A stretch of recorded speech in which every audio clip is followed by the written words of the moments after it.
Le Grand Matin Sud Radio, 7h-10h, Maxime Liédot. Il est 8h36 sur Sud Radio et avant qu'on fasse avec Françoise Degois et Eric Revel le grand débrief de cette matinale, laissez-moi vous parler d'une bonne nouvelle comme d'habitude et comme chaque matin sur Sud Radio.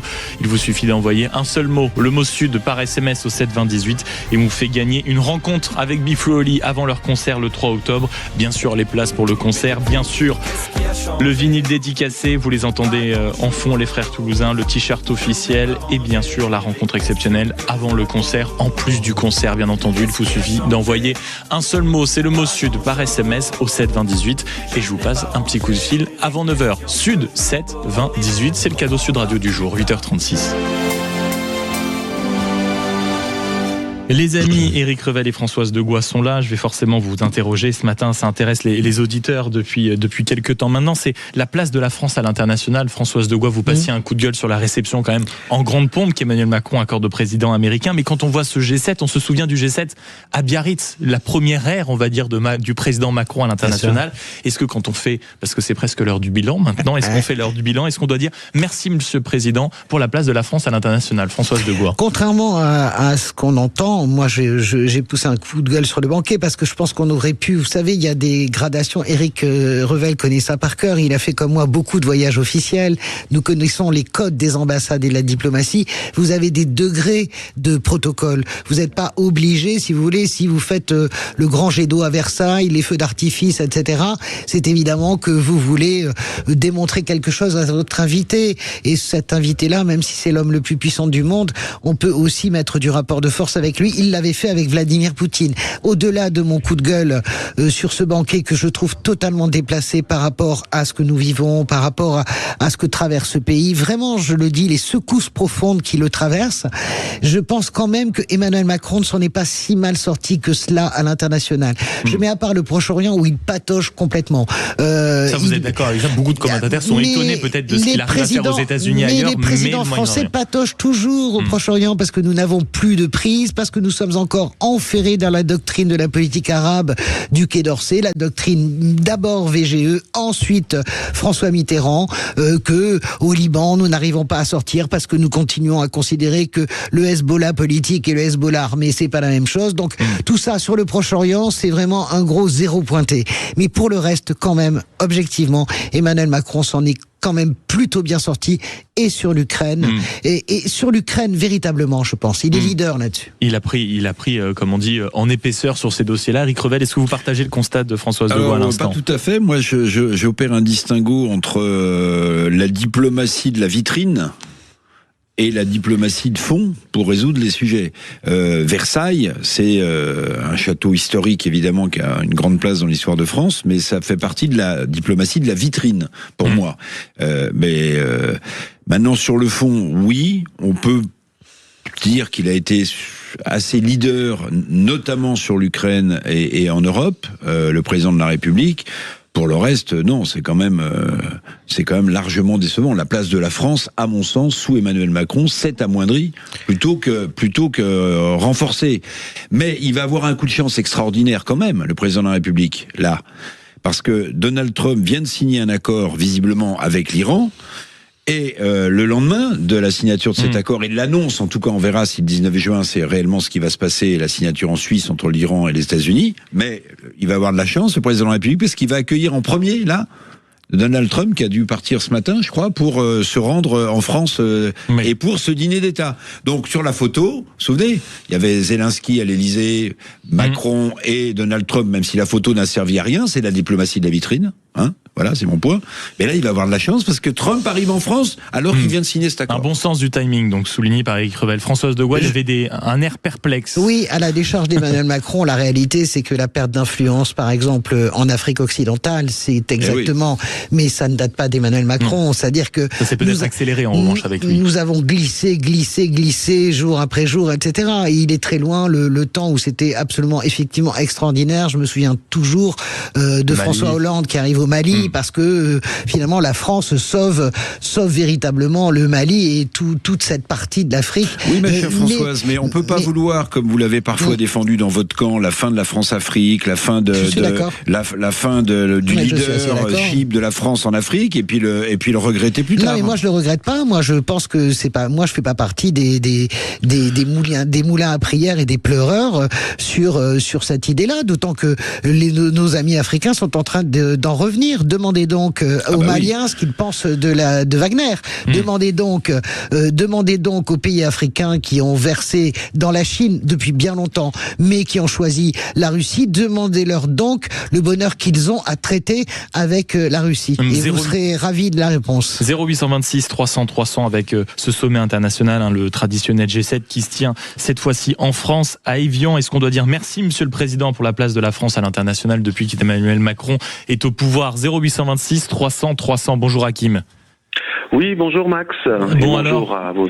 Est-ce qu'on applaudit dès demain le président? Oui, oui, il y a une certaine familiarité, que voulez-vous, entre les auditeurs et moi, et Crevel, c'est comme ça.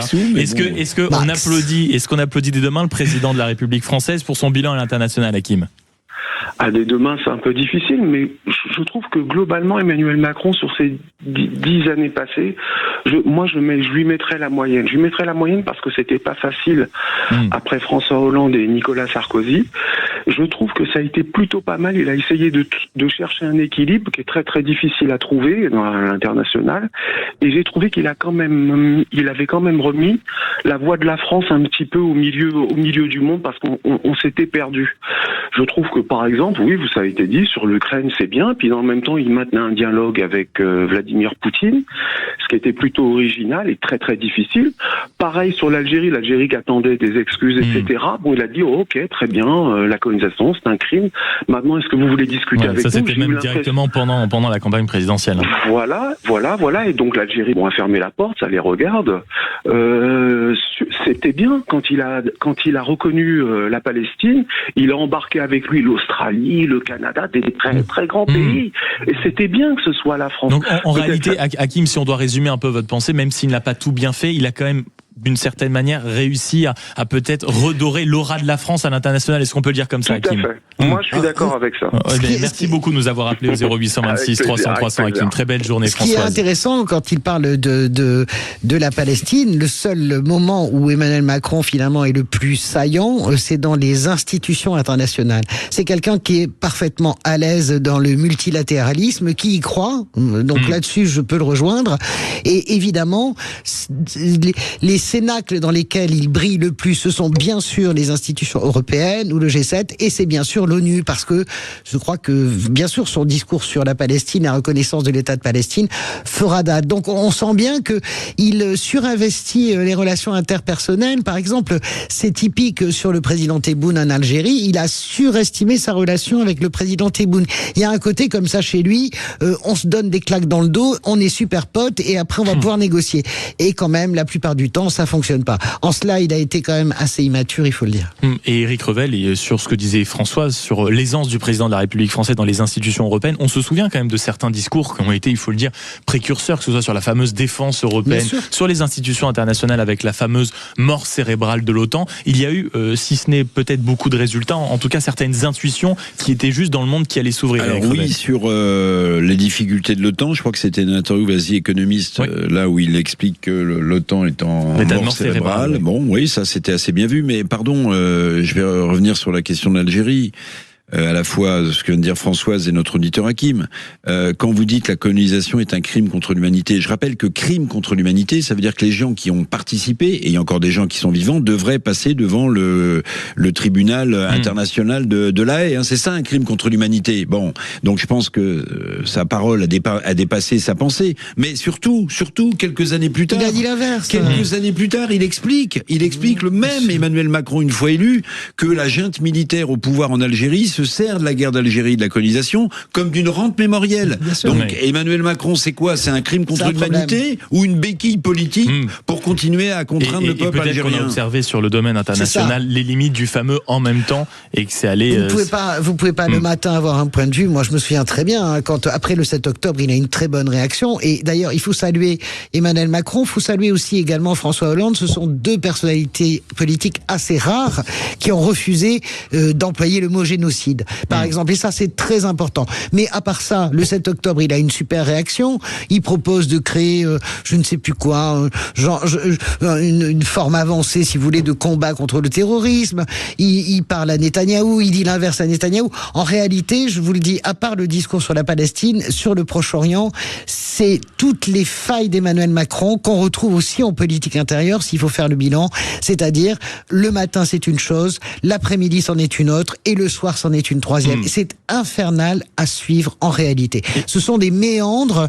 Je me demande même si lui-même arrive à se retrouver. Je me demande même si lui-même arrive à se retrouver dedans. Ce sera peut-être l'une des questions qu'on va lui poser vraiment à la fin de son quinquennat ou quand il écrira, si un jour il écrit président de la République. Macron. Qui êtes-vous? Voilà, la question sera posée par Françoise de Gois. Donc faites attention à la réponse. Autre sujet aussi sur lequel il était important de revenir. On parle beaucoup et vous en avez parlé aussi, Françoise et Eric, de l'effroi, de la colère qu'a provoqué bien sûr le meurtre de la petite Yana. Vous avez vu le nombre assez impressionnant de rassemblements spontanés devant les tribunaux. C'était aussi bien sûr à Paris, dans la capitale, devant le ministère de la Justice, place Vendôme. Est-ce que avec cette colère, l'émoi que cela a provoqué, la série de dysfonctionnements, est-ce qu'on assiste en France, est-ce qu'on peut assister en France à une forme de gilet jaune de la justice, c'est-à-dire une colère qui peut-être se transforme au point de cristalliser quelque chose d'important? On en discute avec vous, amis auditeurs, et vous venez bien sûr participer à la conversation au 0826 300 300. À tout de suite.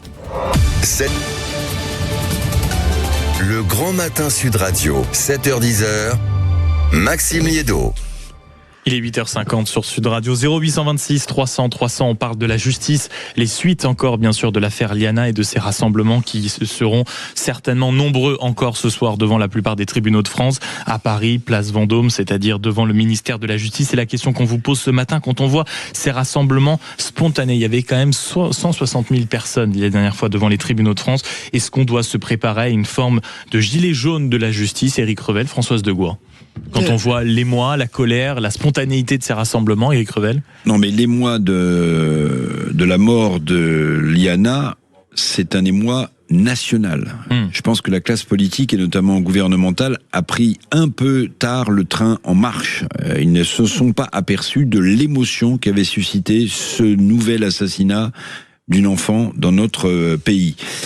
Maintenant, gilet jaunisation de cette colère, je crois pas, pour des tas de raisons. Pardonnez-moi d'être cynique, mais voilà, les grandes vacances approchent. L'équipe de France va faire son entrée dans la Coupe du Monde. Bon, alors on va se détacher un peu de l'actualité tragique. Je pense, puis on a besoin un peu de souffler. Maintenant qu'il y a une défiance qui soit installée entre une majorité de Français et sa justice, voire ses enquêtes d'investigation, j'y mets la gendarmerie aussi, sur d'autres sujets, je crois que le fossé... Vous savez, souvent on dit c'est de la tectonique des plaques politiques. De la tectonique des plaques, il y a deux façons de voir les choses. Ou deux continents se rapprochent et ça crée des montagnes, c'est-à-dire un sommet d'exaspération dans le pays, ou au contraire, les deux plaques continentales s'écartent et ça crée un fossé, et le fossé, il est entre la justice et les Français. Françoise de Gois. Je suis d'accord. Alors, je ne suis pas d'accord sur la gilet jaunisation. Je partage totalement ce que vient de dire Eric. Je ne crois pas que nous soyons dans... En tout cas, la réalité, c'est que l'émoi est total. Par contre, je pense que c'est un effet cliqué. Alors, Eric parle de tectonique des plaques. Moi, je dis que c'est un effet cliqué qui fait que un effet cliqué, c'est un effet dont on ne revient pas. C'est-à-dire qu'il faut agir. Le fameux avant-après. Il faut agir. Mais vraiment, ça me paraît maintenant d'une évidence absolue. C'est-à-dire que même demander la démission de Gérald Darmanin, tout ça, c'est du folklore. Il faut véritablement agir. Il y a plein de gens qui proposent des choses très intéressantes. Philippe de Villepin, vous savez très bien. Moi, ce n'est pas du tout mon orientation politique. Dominique de Villepin. Mais ce que dit Dominique de Villepin est assez intéressant. Les parquets nationaux fonctionnent parfaitement. Ce qui fonctionne pas, c'est la justice sur la violence faite aux enfants et aux femmes. Mais les parquets nationaux spéciaux fonctionnent. Le PNF fonctionne. Le CNACO, on va voir ce qu'il donne. Voilà. L'antiterrorisme, l'antiterrorisme fonctionne. Faisant un parquet national spécifiquement pour les violences. Il y a véritablement, j'écoutais David Kubi qui était sur notre antenne la semaine dernière et qui était passionnant à écouter. Il disait il faudrait créer des maisons dans chaque département, des maisons de l'enfance spécifiquement, dédiées à cela. Donc, je crois véritablement que je ne sais pas ce que donneront dans la suite ces manifestations, mais je crois par contre que du point de vue des dirigeants, que ce soit majorité ou opposition d'ailleurs, de l'extrême gauche à l'extrême droite, la réalité c'est que c'est un effet cliquet. Il va y avoir des mesures, c'est obligatoire. 0826 300 300, est-ce qu'on va assister à une certaine forme de spontanéité, de colère qui se cristallise, d'où la question sur la gilet jaunisation de ce mouvement qui a pu provoquer en effet la mort de la jeune Liana. On en parle avec vous, Romina, bonjour. Oui, bonjour Maxime, bonjour tout le monde. Bonjour Mina. Merci beaucoup d'être avec nous ce matin sur Sud Radio. Comment vous regardez, vous, ces nombreux rassemblements qui vont encore avoir lieu ce soir, partout en France, à Paris, bien sûr, devant le ministère de la Justice? Est-ce qu'il va avoir un effet comparable au gilet jaune sur l'aspect colère qui se cristallise, rassemblement spontané, peut-être crainte aussi vis-à-vis du pouvoir? Alors déjà, c'est un moment où ce sont des gens quand même qui ont la possibilité d'être à 19h devant les tribunaux. Mais en tous les cas, je trouve ça très émouvant. Ces moments où les Français de tout milieu se rassemblent. Parce que la France, elle appartient à tous les Français, de tous milieux confondus. Et là, c'est ce qu'on voit dans ces rassemblements-là. L'affaire Liana, elle a choqué. Et ça a relevé plein d'incohérences au niveau de la justice. Tout le monde parle des hommes aussi, parce qu'au départ c'était des mouvements féministes, et maintenant des hommes aussi sont là. Et donc tout ça, moi je trouve que c'est très touchant. Mais je sens quand même que ça pourrait faire un effet ricochet sur d'autres ministères, vous voyez, parce que les Français, ce qu'ils disent depuis longtemps, c'est qu'on n'est pas protégé, on n'est pas bien logé, l'éducation nationale, ça va pas, on est mal soigné. En réalité, c'est un effet zoom sur tous les dysfonctionnements, vous dites, Romina. Exactement. Moi, j'ai bien peur aussi que ça rebondisse sur d'autres ministères, oui. C'est-à-dire, je sais pas moi, l'éducation nationale, peut-être celui aussi de l'intérieur, quand on voit les dysfonctionnements, il y a pu avoir notamment au sein de la gendarmerie, et qu'on se rende compte peut-être que c'est pas que dans le Gers, c'est un peu partout sur le territoire. Et la jeunesse aussi, qui attend qu'on se préoccupe des grands sujets écologiques. Donc, vous voyez, moi, je pense que tout ça aussi, Français, c'est un ras-le-bol. Puis, il y en a aussi qui en ont ras-le-bol qu'on les prenne pour des vaches à lait, tout simplement. Ça c'est dit, Romina. Merci beaucoup d'avoir été avec nous au 0826 300 300 Françoise. Ce qu'on peut dire à Romina, c'est que de toute façon, il y a quelque chose qui arrive et qui va être le juge de paix. Ça s'appelle une élection présidentielle. Et en ce sens-là, si chacun des leaders prend soin de cela, on peut avoir une présidentielle quand même de grand niveau. C'est-à-dire une présidentielle évidemment de combat politique, mais aussi une présidentielle d'idées, une présidentielle de solutions. Et moi je pense que les Français vont être extrêmement exigeants par rapport à ça, et que la présidentielle fait partie justement de ces grands moyens. Bah oui, absolument. On purge la France tout. Depuis plusieurs années est sous apnée démocratique. Elle a besoin de reprendre sa respiration, et j'espère que ce sera le cas en 2027, quoi qu'il arrive, parce qu'on a besoin d'une bouffée d'oxygène démocratique. Merci beaucoup Éric Revel, et merci beaucoup Françoise Degois. Vous parliez de bouffée d'air frais, de bouffée de démocratie. Ça tombe bien, c'est ce qui se passe sur Sud Radio, notamment entre 9h et 10h avec Jean-François Akili, puisque vous avez la parole, amis auditeurs. 0826 300 300, ça s'appelle La Vérité en face. Vous y êtes conviés, et j'aperçois Jean-François Akili qui rentre dans ce studio. À tout de suite.